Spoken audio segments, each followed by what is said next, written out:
이제 구테타라고 얘기하면 이제 현재 권력이 없는 쪽에서 권력을 가진 쪽을 공격해서 무력화시키고 그 권력을 자기가 찬탈하는 게 구테타죠. 그러면 중국의 권력은 지금 현재 누가 가지고 있는 걸까요? 저는 여기저기서 지금 누누이 얘기를 하는데 중국의 권력 구조에 대해서 우리나라는 우리나라식으로 생각하는 거예요.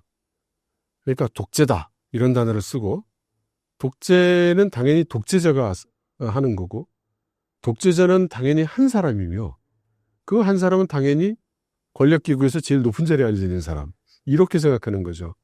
그러니까 박정희가 그랬고 전두환이 그랬고 뭐 이제 이런 식으로 생각하는 거예요. 근데 중국의 권력이라는 것은 잘 생각해 보면 뭐 선거니 뭐 이런 걸로 해서 정권이 바뀌는 일이 없죠. 그래서 중국의 정권은 마르고 닳도록 중국 공산당이 집권하는 겁니다.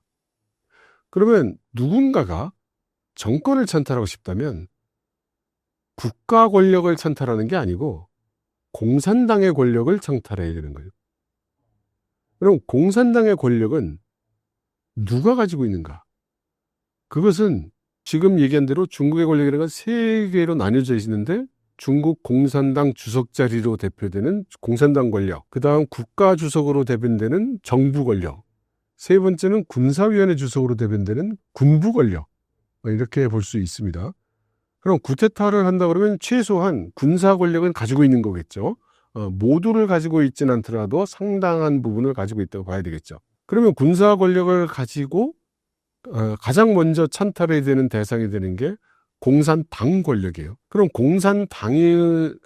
공산당의 권력은 현재 이 집단 지도 체제로 돼 있죠. 그래서 상무위원회 7명의 상무위원회에 의해서 운영이 되는 겁니다. 한 사람이 모든 걸 결정하는 게 아니에요.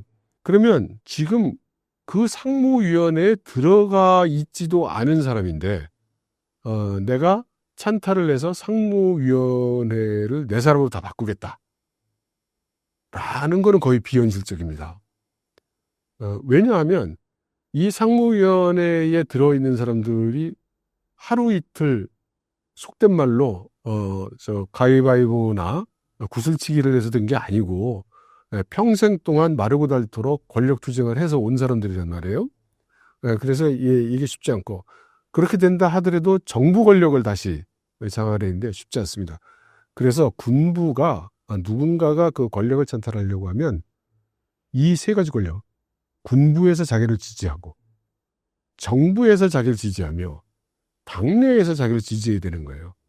그런데 지금 중국 공산당 권력은 지난번 시진핑 일파로 다 도배를 해버렸죠. 그러니까 누가 거기서 그 공산당 권력을 발휘해서 지원해 줄 수가 있겠어요. 그래서 이거는 쉬운 일이 아닙니다. 그거는 한국식 구테타를 생각하는 거죠. 누가 군인이 총칼 들고 나와서 국회 딱 맞고 이렇게 해서 하면 계엄 발포하고 그러면 되는 걸로, 중국은 그렇게 안 돼요. 북경에 가서 자금성 막아봐요. 그럼 뭐 상하이나 광동이나 뭐 이 다른 시안이나 이런 데가 다 아이고 북경이 막혔으니까 우리도 막혀 있어야지 그럴 것 같습니까?